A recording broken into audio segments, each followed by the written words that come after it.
Well, we are just hours away from learning about the final results of BC's election. Final, that is, except for any judicial recounts that have to take place. The mail in and assisted telephone ballots were counted over the weekend, and as things stand, the seat count for each party remains the same. The NDP with 46 seats, the Conservatives 45, and the Green Party with 2 seats. Now, the final count of absentee ballots will begin shortly, with hourly updates beginning at 9 a.m. from Elections BC. And for more on what to expect, we have reached Anton Boegman. He is the Chief Electoral Officer with Elections BC. Good morning to you, Anton. Oh, good morning. Thank you for being with us. A lot of ballots counted over the weekend. Just bring us up to speed on where the parties stand this morning. I gave the seat numbers as they stand, but where are we in close races?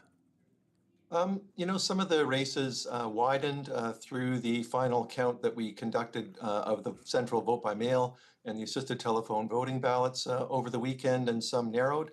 I think you highlighted that in Waterfuka Malahat, they went from 23 to 106 vote difference between the top two candidates.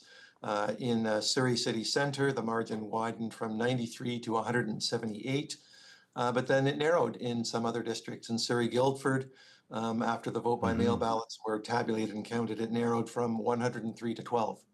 All right. And so today's final count has another 22,000 absentee ballots yet to be counted. Is that right? That's correct. Okay. And so when would you expect to have the final results of those counts? Results will be known this afternoon. Of course, we recognize that there is significant interest in having the final results. However, our hardworking election officials, they're following an important legislative process, and it has to be done accurately. Each district will have a number of certification envelopes that contain these absentee ballots. They include ones that were cast at kind of traditional non-technology polls across the province. We had over 200. It's ballots from special voting that was administered at residential care homes or acute care hospitals, and any other ballots that were dropped off, the vote by mail ballots that might have been dropped off in the district office. So some of these will be from the voters' districts, while others will be from out-of-district voters who cast their ballots under BC's Vote Anywhere model. So each certification envelope has to be screened right before it's opened to make sure the voter's eligible, that they haven't voted previously, and then only once that the certification envelope has been screened, it'll be opened.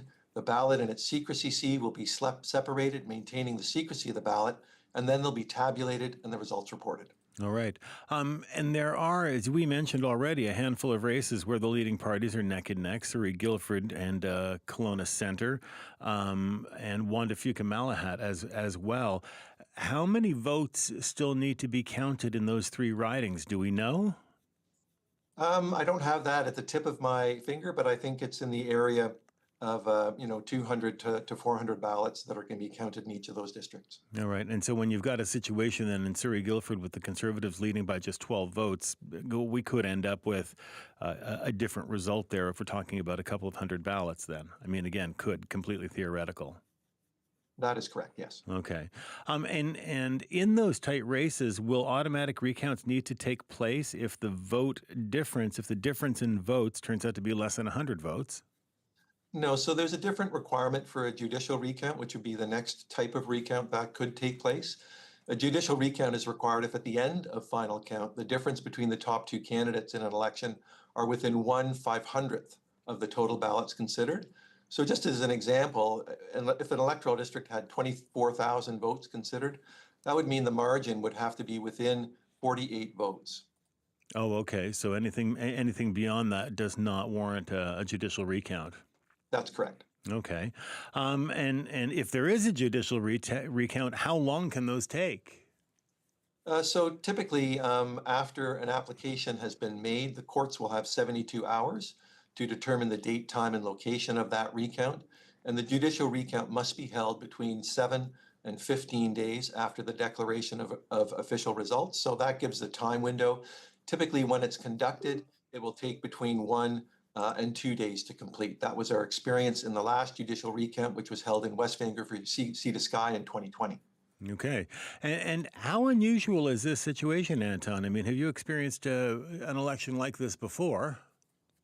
The results are very close, and each ballot's important that we make sure that it's counted accurately and reported accurately.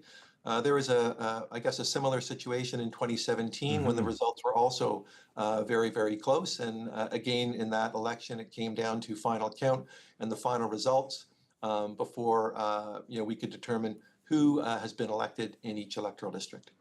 And this, I suppose, is further evidence that every vote counts. Every single ballot matters. Every ballot matters. I'm reminded of a story that I think Vaughn Palmer once told me where in Atlin, this is Frank Calder, he lost by one vote and later admitted that neither him nor his wife had voted. I think I remember that story, yes. Anton, very good to hear you today. Thank you for taking the time with us and for making yourself available. And we will no doubt be in touch and be looking for your updates throughout the day. Thank you. Thank you. My pleasure. All right, take care. That's You too. Anton Boegman, Chief Electoral Officer with Elections BC.